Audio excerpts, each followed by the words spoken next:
Allah, Allah, Allah.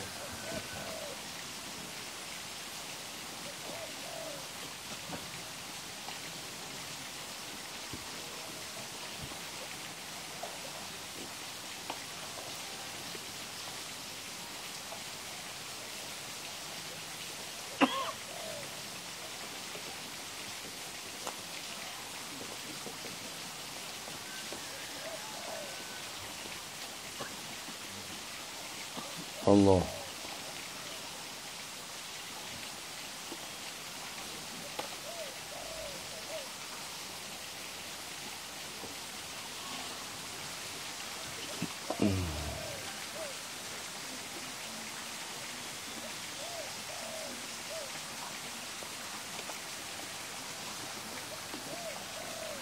Bismillahirrahmanirrahim. Alhamdulillahi rabbil alamin wa sallallahu wasallam ala sayyidina Muhammad wa ala alihi wa sahbihi ajma'in. Rabbi shrah li sadri wa yassir li amri wa hlul 'uqdatam min lisani yafqahu qawli wa ba'. Buat sini mikrofon satu tuh, cepat. Mikrofon. Tuh budak yang sana tuh. Subhanaka la ilma lana illa ma 'allamtana innaka antal alimul hakim. Wala haula wala quwwata illa billahil aliyyil azim. Rabbana iftah bainana wa baina qawmina bil haqqi wa anta khairul fatihin. Kita akan mengambil masa sadi insyaallah dalam 45 menit. Di mana dengan pembicaraan yang telah kita bicarakan pada pertemuan kita kemarin, pembicaraan kita sampai kepada rukun yang kedua. Jadi setelah selesai niat kita niatkan, dan pada waktu kita selepas berniat dengan talbiyah yang pertama. Ini secara tertib. Dengan talbiyah yang pertama, sunat dengan kita menyebut nama nusuk atau nama ibadah yang kita niatkan pada talbiyah yang pertama saja. Bawa sini mikrofon. Allah tak paham.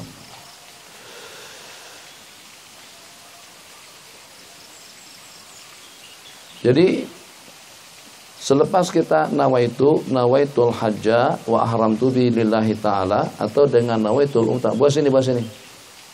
Nawaitul umrata wa haramtu biha lillahi tabaraka wa ta'ala. Jadi talbiyah yang pertama saja, labbaik Allahumma umratan. Nah, begitu talbiyahnya. Labbaik Allahumma umratan.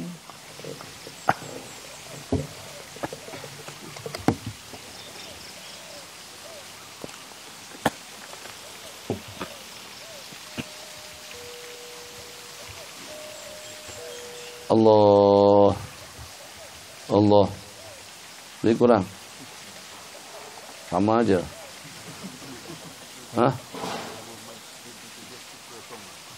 Labbaik Allahumma umratan. Kalau yang kita niatkan itu adalah umrah. Labbaik Allahumma hajjan. Kalau yang kita niatkan itu adalah haji. Kalau kedua-duanya haji kirat, labbaik Allahumma umratan wa hajjan. Labbaik la syarika laka labbaik. Innal hamda wa ni'mata laka wal mulk la syarika lak. Ini kalau seandainya sekali lagi ambil mikrofon yang sangkut tuh. Saya senang bergerak. Jadi talbiyah di sepanjang waktu kita dalam keadaan ihram, tapi hanya pada talbiyah yang pertama saja dengan kita sunat menyebut niat yang kita niatkan. Secara praktikalnya, nawaitul hajjah, niat haji, selesai. Kita sekarang dalam perjalanan. Bas sudah bergerak, nawaitul hajjah, niat kita niatkan. Selepas kita niat, talbiyah yang pertama, labbaik Allahumma hajjan, labbaik la syarika laka labbaik, innal hamda wa ni'mata laka wal mulk la syarikalak. Itu yang pertama saja. Yang berikutnya labbaik Allahumma labbaik. Yang pertama saja labbaik Allahumma hajjan.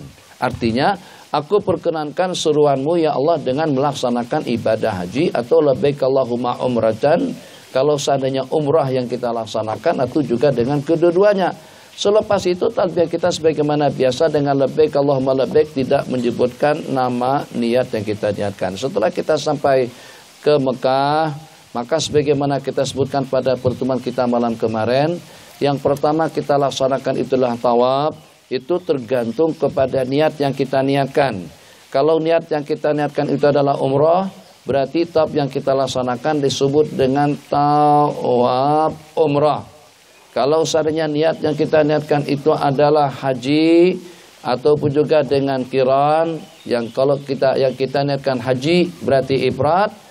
Kalau yang kita niatkan kedua-duanya berarti qiran, maka tawaf pertama yang akan kita laksanakan itu namanya tawaf kudum. Jadi kita ada beberapa jenis tawaf. Yang pertama tawaf rukun, juga disebut dengan tawaf haji dan juga disebut dengan tawafus sadar. Ada 3 nama, disebut dengan tawaf rukun, disebut dengan tawaf haji, juga disebut dengan tawafus sadar. Tak ada tempat duduk atas beranda situ. Nanti minta orang rumah nyalakan lampu, duduk atas beranda sana kalau tak ada tempat. Naik aja. Jadi tawaf rukun, tawaf haji yang kedua, dan juga dengan tawaf al-fardu, tawafus sadar, rukun.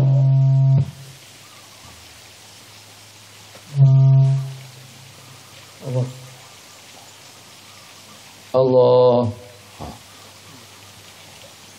Berapa nyaring? Itulah. Makanya kalau satu tak kuat, bagi 2 jadi kuat. Tadi satu spek satu mikrofon saja tak kuat mana? Bagi sini. Kumpulkan saja. Tadi sudah bagus, tadi entah kenapa dicabut lagi. Tak sampai.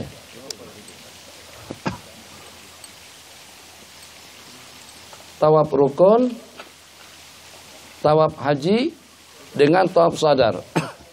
Itu 3 penamaan untuk satu hakikat yang sama. Yang kedua, tawaf wada'.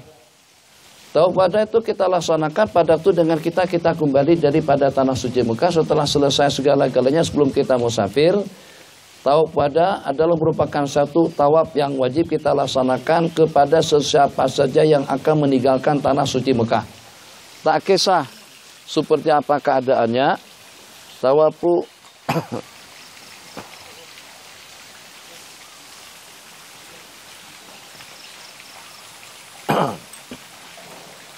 nanti sana pula tak dengar.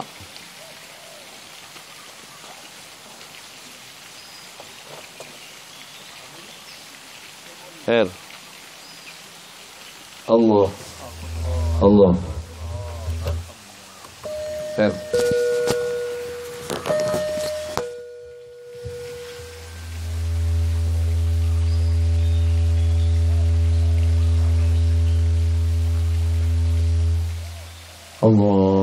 Oke, bagus. Saya ulang kembali. Tawaf yang wajib kita laksanakan ada 3. Tawaf haji, tawaf umrah, dengan tawaful wada'. Tawaf haji mempunyai 3 istilah. Tawaf haji, tawaf rukun, dan juga dengan tawafus sadar. Sementara yang kedua, tawaf yang wajib kita laksanakan adalah tawafu al-umrah. Jadi tawaf yang pertama yang dilaksanakan bagi orang yang niat umrah disebut dengan tawaful umrah. Yang ketiga tawaful wada'. Tawaful wada' hanya diwajibkan kepada orang yang akan meninggalkan kawasan tanah suci Mekah, baik dia daripada penduduk tempatan, daripada mukimin, daripada mustautinin, atau daripada sesiapa saja.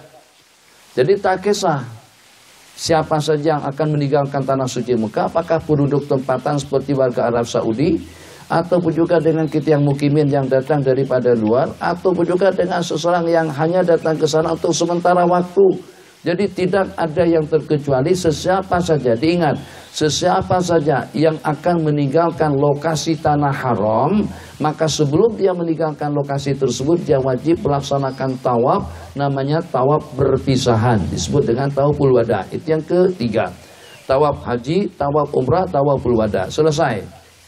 Selain daripada itu, kalau seandainya dengan tawaf yang kita laksanakan, itu kita nazarkan, kita nazar, seandainya saya berhasil, seandainya saya dapat bantuan, seandainya saya dapat kawin, seandainya saya dapat jodoh, seandainya saya dapat kerja, seandainya saya dapat melanjutkan studi, maka aku akan melaksanakan tawaf. Itu disebut dengan tawaf nazar.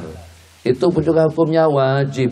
Tapi yang pada asalnya yang wajib itu hanya 3, yang selebihnya daripada 3 itulah tawaf sunat, yang keempat tawaf sunat, dan yang kelima tawaf qudum. Yang kita bicarakan tadi. Maka daripada pusingan atau juga daripada bagian tawaf yang kita sebutkan tadi, yang diwajibkan 3 pertama, sementara yang keempat dan yang kelima hukumnya sunat. Tawaf sunat dengan tawaf qudum. Tapi tawaf sunat derajatnya akan berubah menjadi kepada tawaf wajib kalau seandainya kita nazarkan. Jadi selayaknya dalam sebuah hadis diriwayatkan, barang siapa melaksanakan tawaf sebanyak 40 kali, riwayat sebanyak 50 kali, akan Allah haramkan dirinya daripada api neraka. Itu diantara daripada asbab al-i'tiq, asbab untuk kita membebaskan diri daripada api neraka, yang dalam seumur hidup kita tuh kita pernah melaksanakan tawaf sebanyak 40 kali. Ulama mengatakan tidak mutlak yang 40 kali itu harus dalam satu malam. Banyak jemaah haji kita tawaf sebanyak 40 kali di sepanjang malam.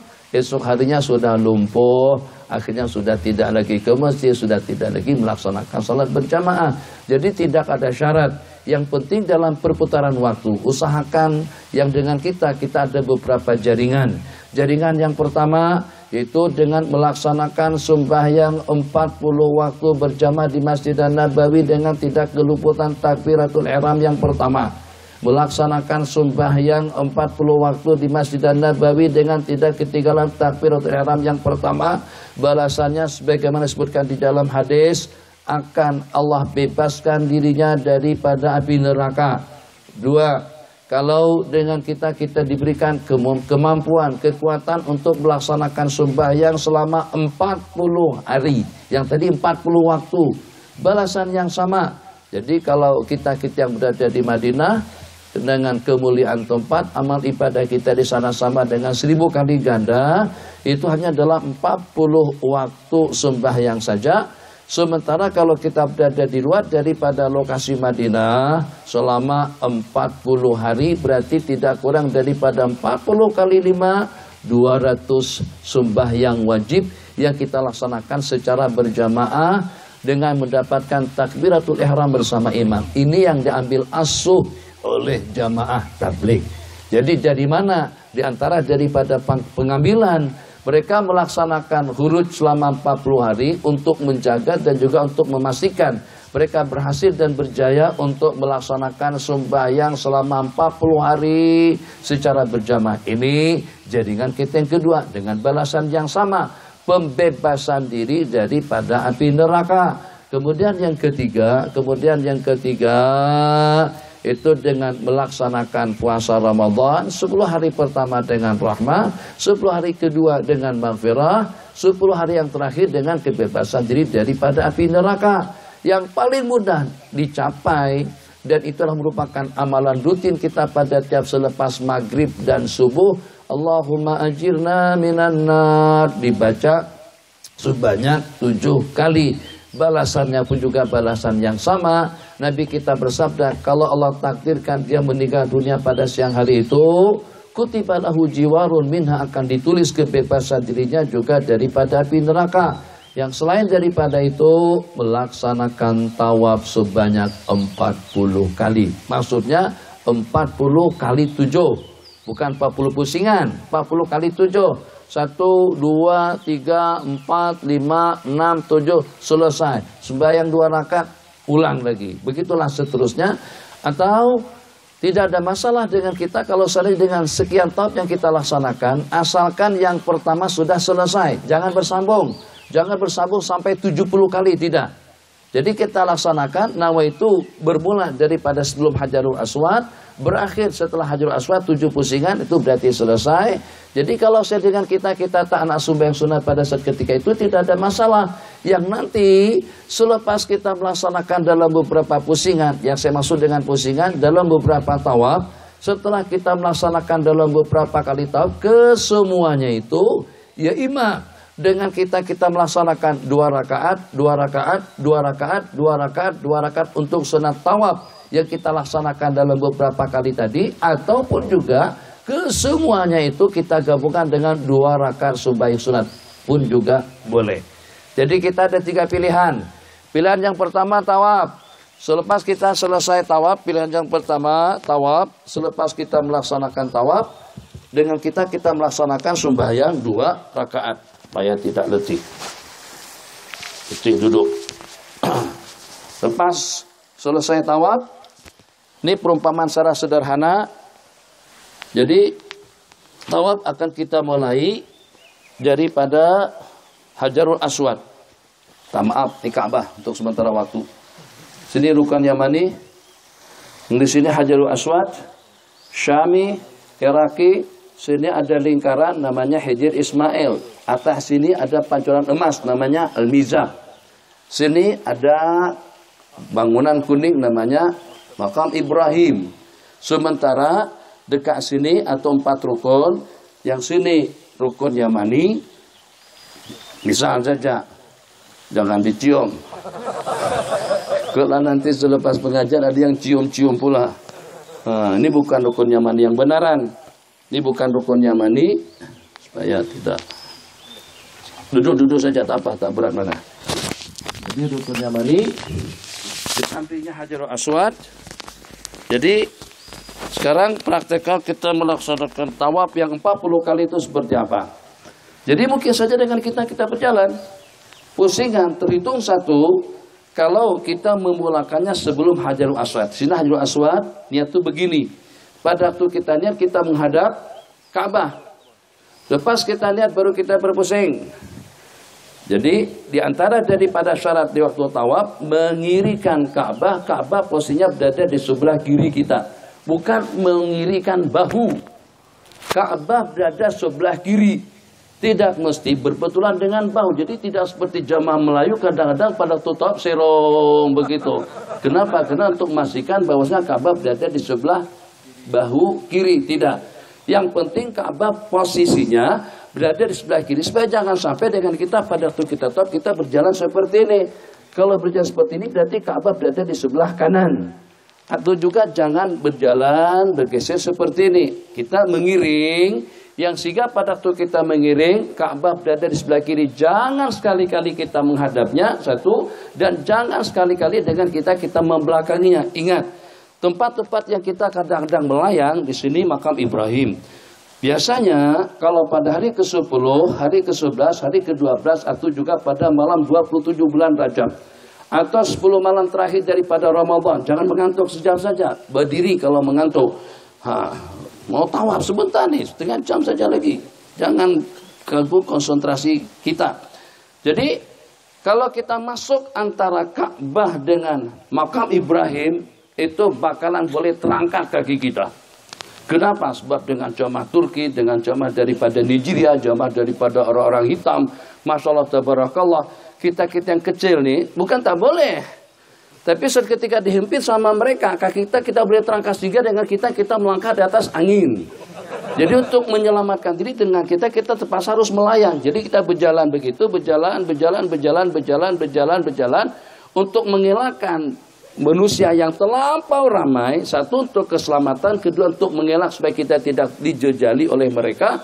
Maka kadang-kadang kita melayang ke sana. Kalau kita berjalan melayang ke sana pun tetap posisi Ka'bah di sebelah kiri. Hati-hati jangan sampai Ka'bah terkebelakangkan.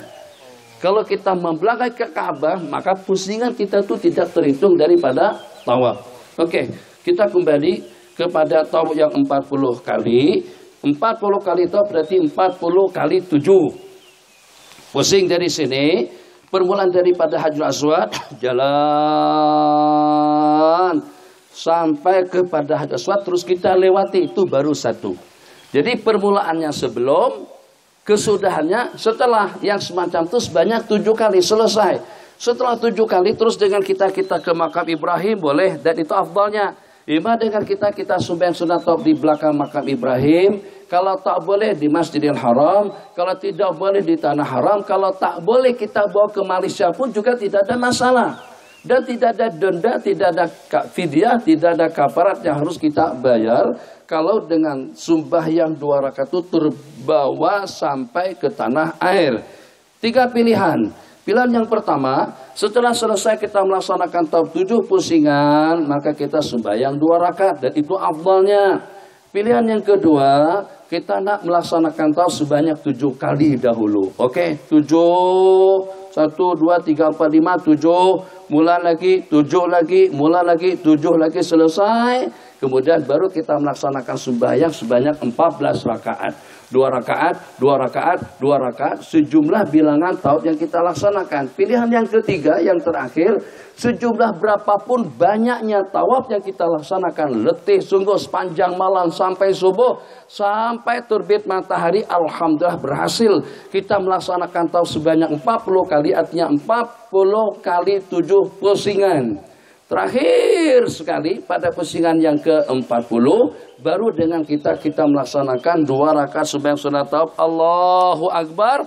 2 rakaat sembahyang sunat taub tadi itu untuk ke semua taub yang kita laksanakan. Itu pun juga tidak mengapa, dan itu yang paling nyaman untuk kita melaksanakan 40 kali taub. Kenapa? Sebagaimana saya katakan tadi, kita perlukan jaringan yang banyak. Kita kalau ada bisnis jaringannya di sana sini, insya Allah kita tidak akan bankrupt. Tidak laku yang di situ, laku yang di sini, atau juga kurang untung yang di sana dengan keuntungan yang di sini, atau sedikit. Begitulah juga dengan jaringan kita, agar kita terbebaskan diri daripada api neraka dengan sembahyang berjamaah 40 hari 40 malam, dengan syarat berjamaah mendapatkan takbiratul ihram yang pertama, atau dengan sembahyang di Masjid Nabawi sebanyak 40 waktu, macam mana dengan muslimat yang udzur. Jangan dipaksa-paksakan untuk minum obat supaya puasanya cukup 30 hari. Jangan dipaksa-paksakan minum obat supaya sembahyangnya cukup 40 waktu. Nanti ada masalah, ada problem. Akhirnya nanti dengan udzurnya sudah tidak normal. Menstruasinya kadang-kadang 7 hari, kadang-kadang 10, kadang-kadang 2 hari, berhenti 5 hari, keluar lagi, berhenti lagi. Itu akan membuat orang jadi pening. Bukannya setakat siang berkenan saja, tapi juga memeningkan, menyusahkan orang lain. Yang paling tidak tuh guru. Tuh guru macam mana nih udzur saya? Darah keluar 3 hari, selepas 3 hari berhenti 3 hari. Lepas itu keluar pula. Biasanya saya selepas 10 hari sudah bersih. Yang sekarang ini sepanjang bulan. Darah keluar 3 hari, berhenti 3 hari. Keluar lagi, berhenti, keluar, berhenti. Akhirnya dia bingung, suaminya bingung, kiai pun juga jadi bingung. Semuanya jadi kebingungan gara-gara kena obat. Jadi itu tidak apa-apa. Jadi insya Allah akan ada imbalan dan gantiannya. Yang walaupun sembahyang yang 40 waktu tadi itu tidak terkumpul disebabkan karena uzur, masih ada peluang waktu di lain kesempatan, atau juga akan disambung pada hari-hari yang berikutnya. Kita sekarang membicarakan tentang rukun yang kedua, tawaf. Tadi sudah saya sebutkan tawaf rukun, haji dengan umrah. Tawaf wada wajib pada waktu kita akan meninggalkan tanah suci Mekah. Tawaf sunat yang kalau kita nazarkan hukumnya menjadi wajib. Disunatkan. Ulama mengatakan selama kita berada di tanah suci Mekah, itu yang paling ideal dan yang paling afdal kita perbanyak itu adalah tawaf. Pendapat yang kedua, tidak ada amal ibadah sunnah yang menandingi sembahyang sunnah. Tidak ada yang lebih afdal daripada sembahyang, zikirannya, tasbihnya, puasanya, sedekahnya, infaknya, atau juga dengan umrah dan juga dengan ibadah haji sunat dan juga dengan perkara-perkara lainnya. Tidak ada yang lebih afdal daripada kumpulan ibadah sunat daripada sembahyang nawafil. Jadi semakin banyak Nabi kita janjikan kepada Sayyidina Sauban, pengen teringin dengan saya nanti di dalam surga, maka perbanyaklah rukuk dan sujud, artinya perbanyaklah sembahyang sunat. Pendapat yang kedua, yang paling afdal pada waktu kita di Mekah itu adalah tawaf. Yang ketiga, bijak. Jadi yang ketiga mengatakan kalau warga Mekah afdalnya sembahyang. Tapi kalau pendatang seumpama kita yang paling elok yang kita perbanyak selama kita di Mekah itu adalah tawaf.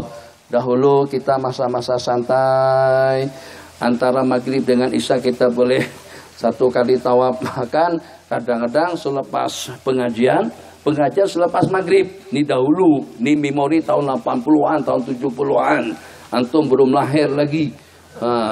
Udah lahir tak? Tahun 75, 76 atau 80 belum lahir lagi. Tak apa. Bukan belum lahir, belum diproduk lagi pada waktu itu. Belum diproses sama mak dan ayah.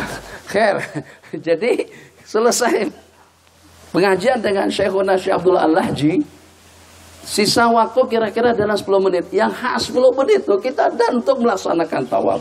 Longgar, nyaman, nikmat. Kenapa? Sebab dekat-dekat waktu sembahyang jumlah orang yang bertawaf itu sudah berkurang. Di samping pada masa itu jumlah jemaah haji tidaklah selamanya seperti zaman kita sekarang. Di samping juga itu bukan cerita pada musim haji pada bulan Rajab dan Ramadan. Jadi kalau nak menikmati tawaf yang pertama, ziarah makam Rasul yang kedua, jangan pergi ke Mekah ke Madinah pada musim haji pada bulan Rajab atau juga pada bulan Rabiul Awal. Pergi pada bulan pada bulan Rabiul Tsani, Jumadil Ula, Jumadil Tsani misalnya, atau ingin lebih nyaman lagi selepas hari Lebaran. Selepas hari Lebaran begitu saja selesai kita melaksanakan sembahyang salat Id, sembahyang hari Lebaran puasa yang saya maksud, itu hampir tidak kurang daripada dalam 2/3 penduduk Mekah atau yang berdatangan itu akan kembali ke kampung masing-masing seperti kita juga raya balik kampung. Jadi dengan kita tinggal tersisa orang-orang yang pendatang saja lagi. Nah itu baru kita terasa nikmat nak mengecup Hajarul Aswad. Tak payah bayar 200, 300, 500. Jadi tidak perlu cari taksi untuk memandu kita nak mengecup Hajarul Aswad. Kenapa? Sebab kita leluasa untuk kita mengecupnya. Yang pertama longgar dan juga warga tempatan hampir masing-masing daripada mereka berlebaran selepas sembahyang hari raya di daerahnya, di kampung tempat kediamannya masing-masing. Secara ringkas saja, waktu kita tinggal 15 menit, kita berhenti pada pukul 8, 20 menit. Jadi tadi dengan tawaf sebagai rukun.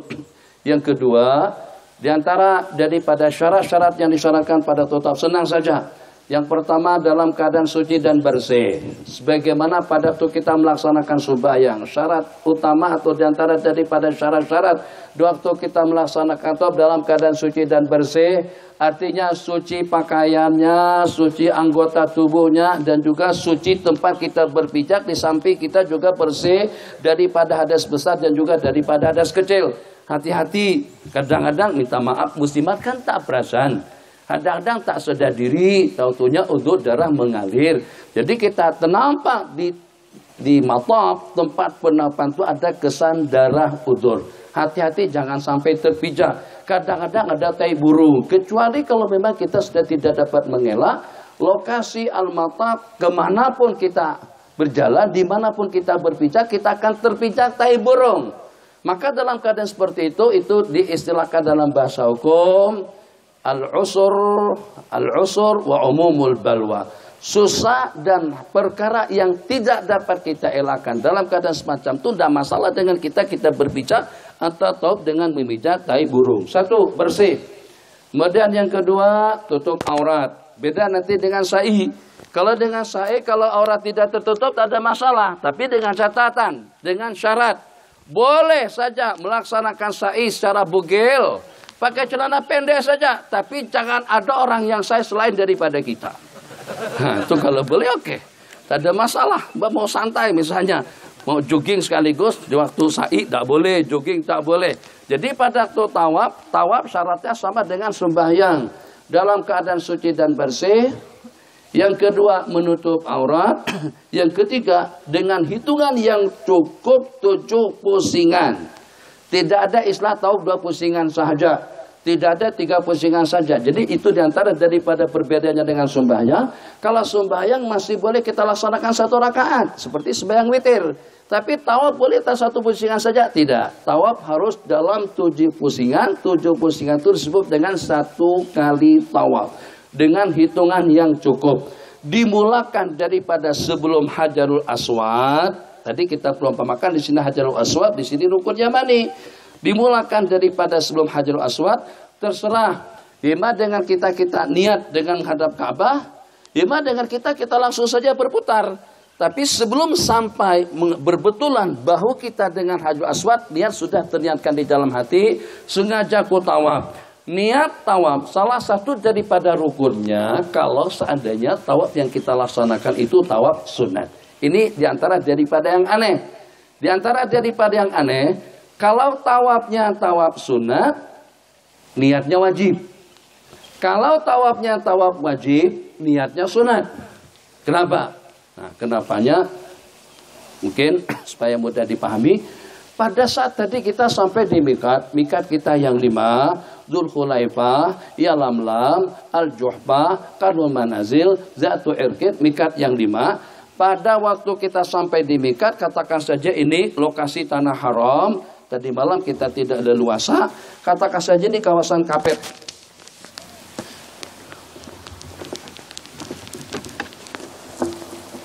Oh, ini kawasan Kapet. Ini Mekah. Ini tanah haram. Atau yang pertama Ka'bah dulu. Setelah Ka'bah, Masjidil Haram. Setelah Masjidil Haram, kota Mekah.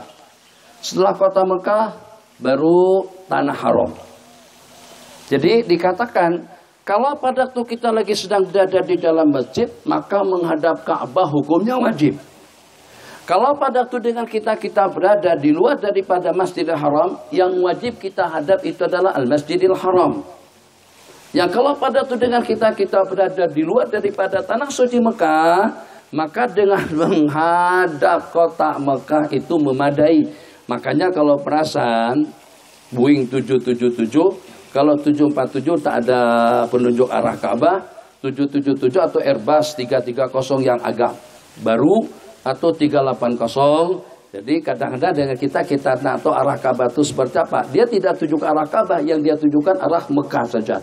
Jadi asal kita sudah menghadap ke arah Mekah, itu sudah cukup dan memadai. Bersih yang pertama, menutup aurat yang kedua, dengan hitungan yang cukup yang ketiga, tawaf dimulai daripada sebelum Hajarul Aswad dan juga diakhiri dengan setelahnya.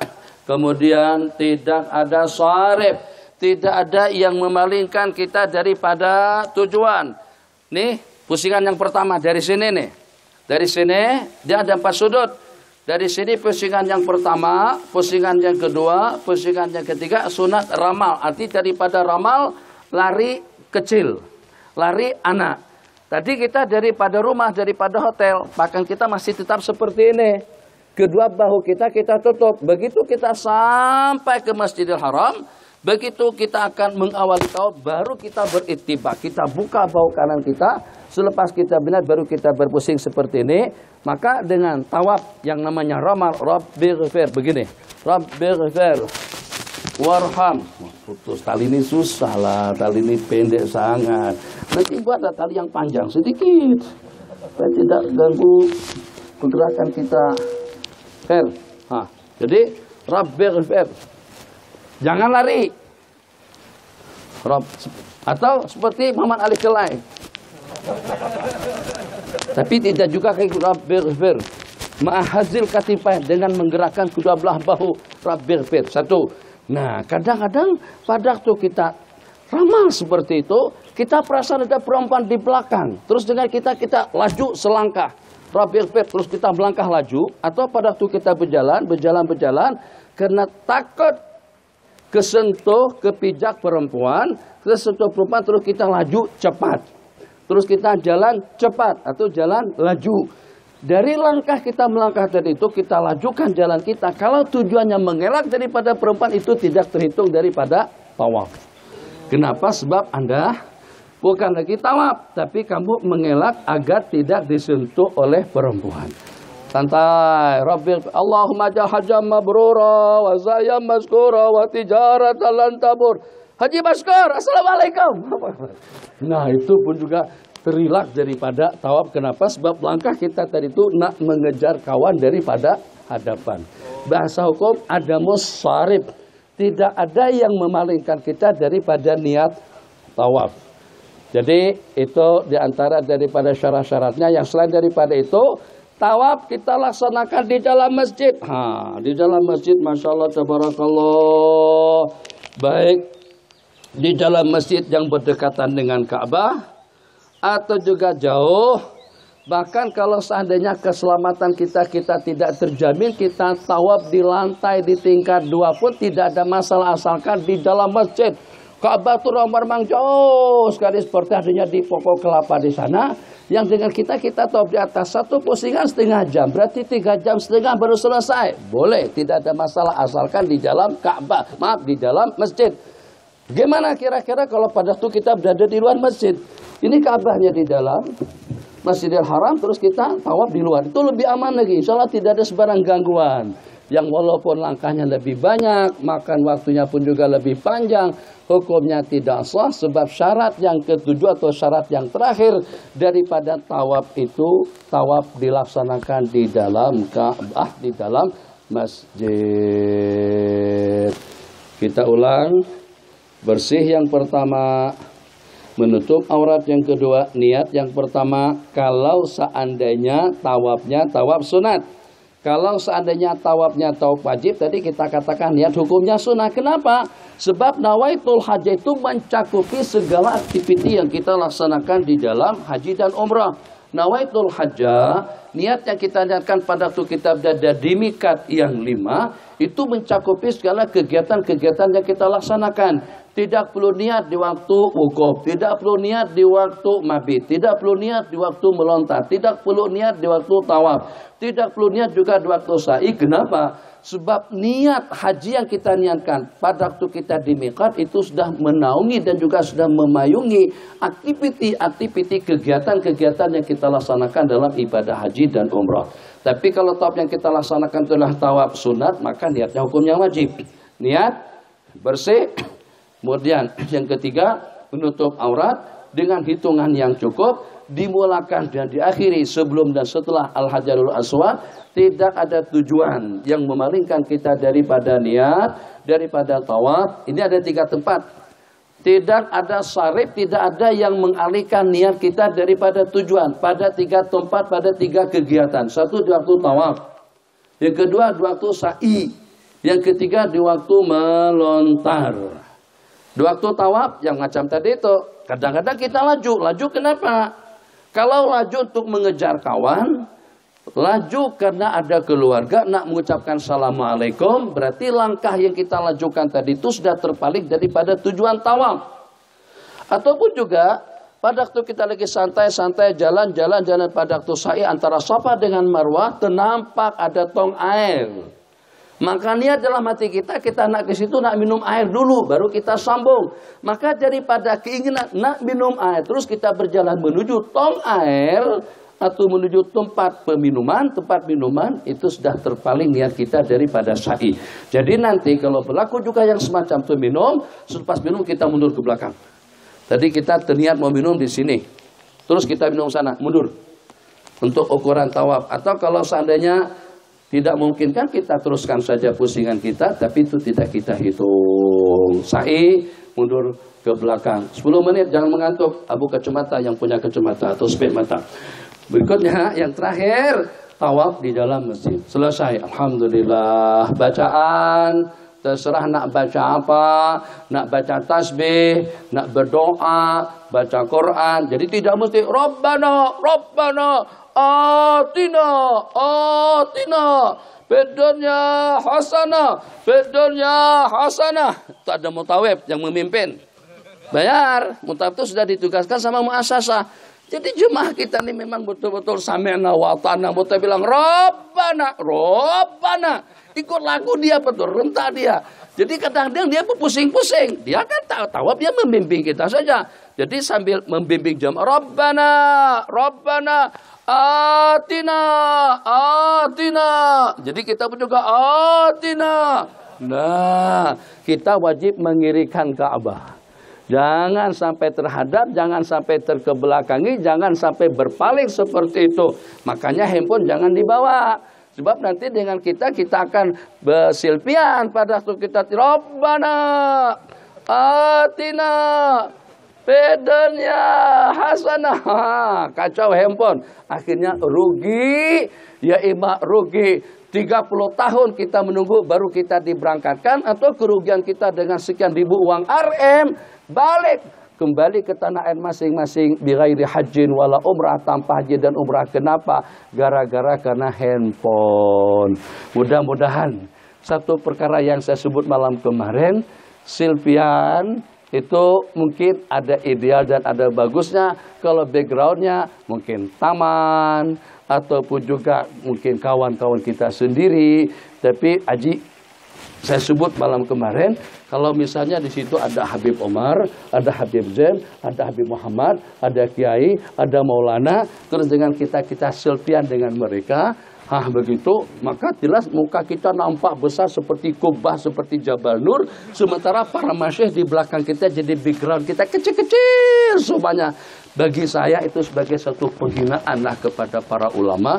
Kenapa? Sebab muka kita nampak besar sedangkan muka ulama-ulama yang kita backgroundkan di belakang itu kelihatan kecil. Secara tidak langsung seperti kita menghinakan mereka.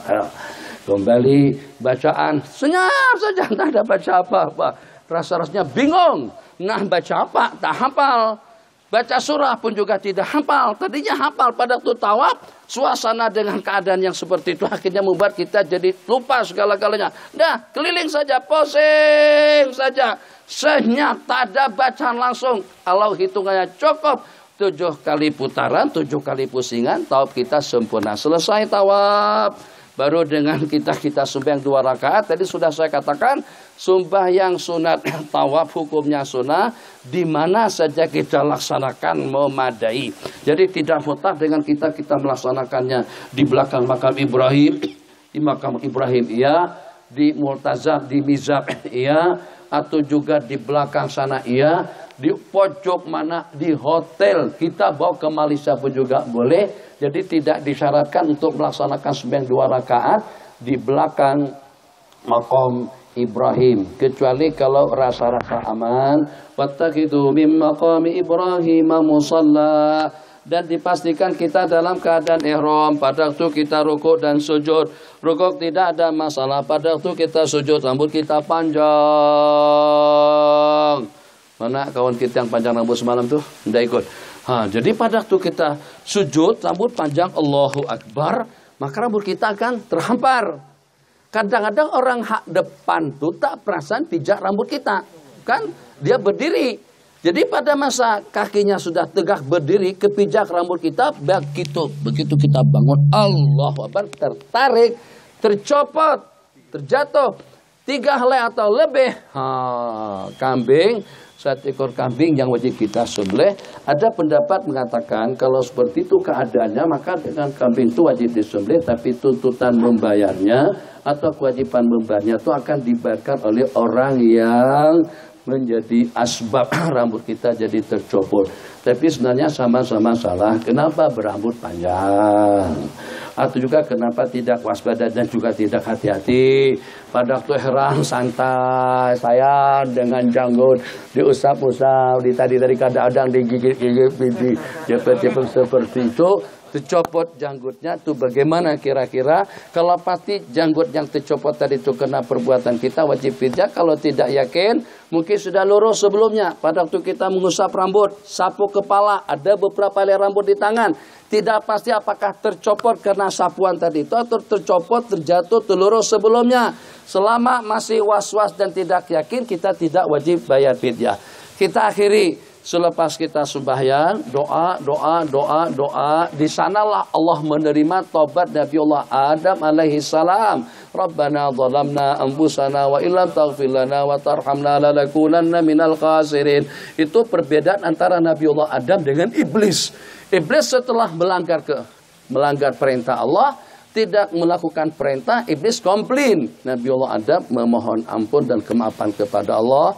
Kalau ada peluang kita turun ke telaga Zam-Zam, minum air Zam-Zam. Kalau tidak minum air Zam-Zam daripada mana saja. Satu-satunya tempat kita disunatkan minum berdiri pada waktu kita minum air Zam-Zam. Kenapa Nabi kita minumnya berdiri?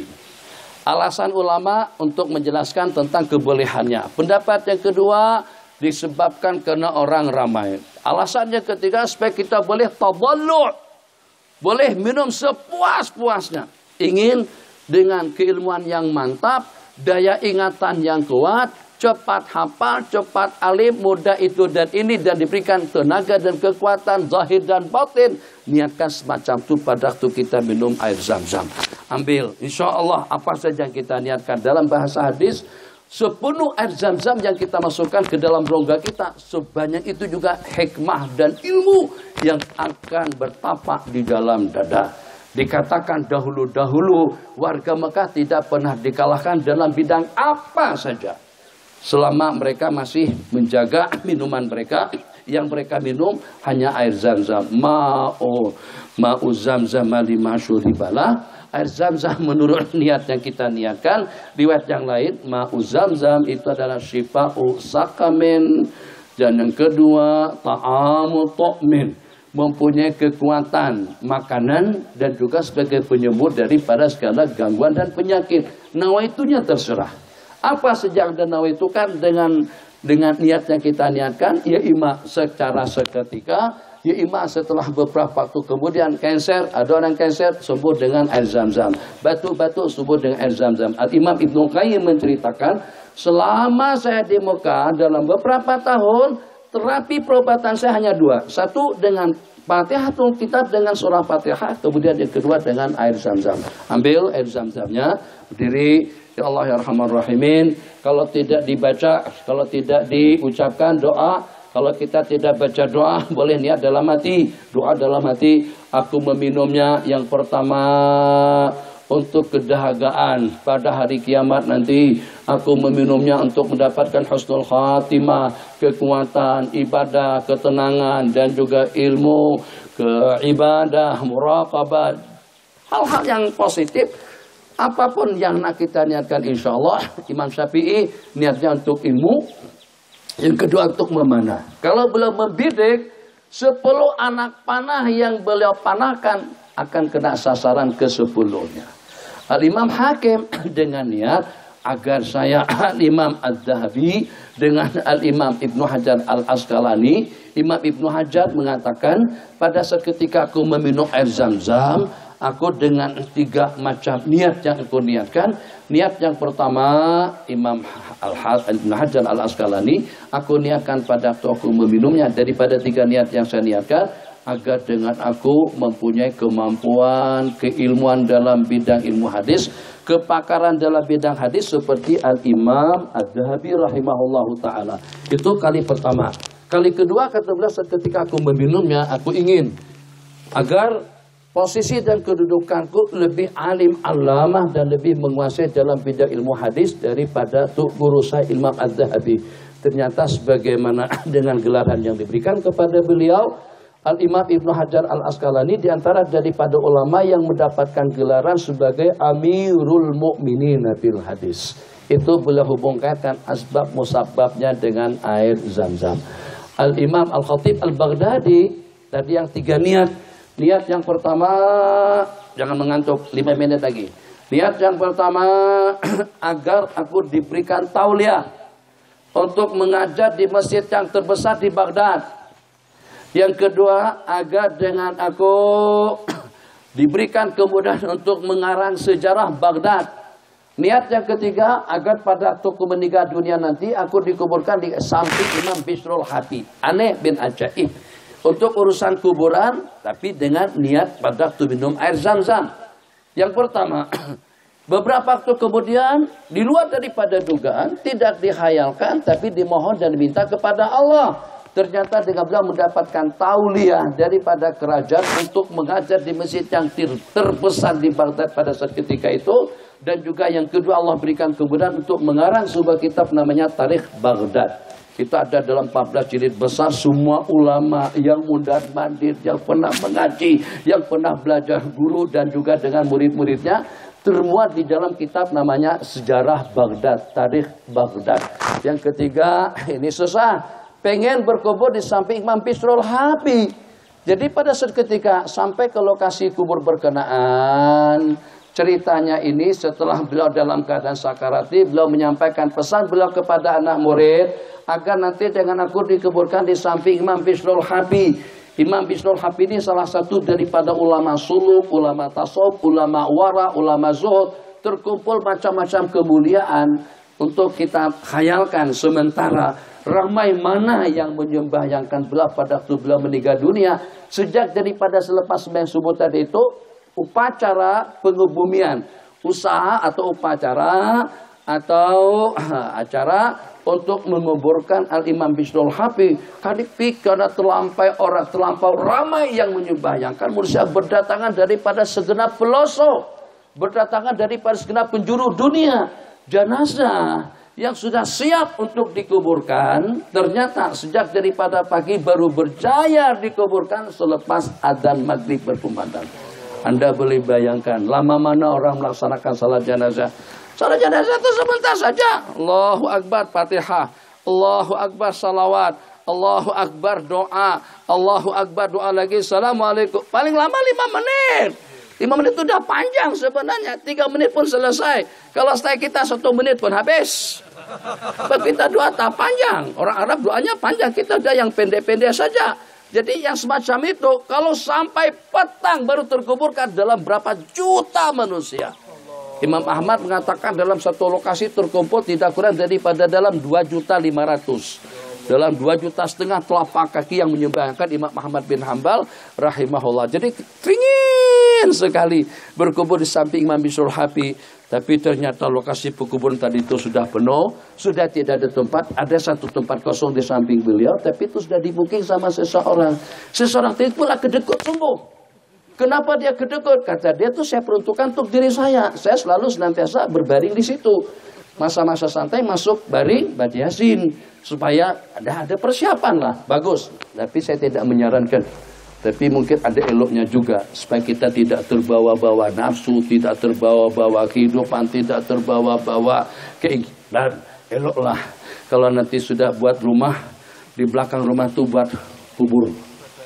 Jadi suatu-suatu kita baring di situ. Tapi jangan ditutup, ditutup takut kalau kita terlanjur mati di situ masalah juga.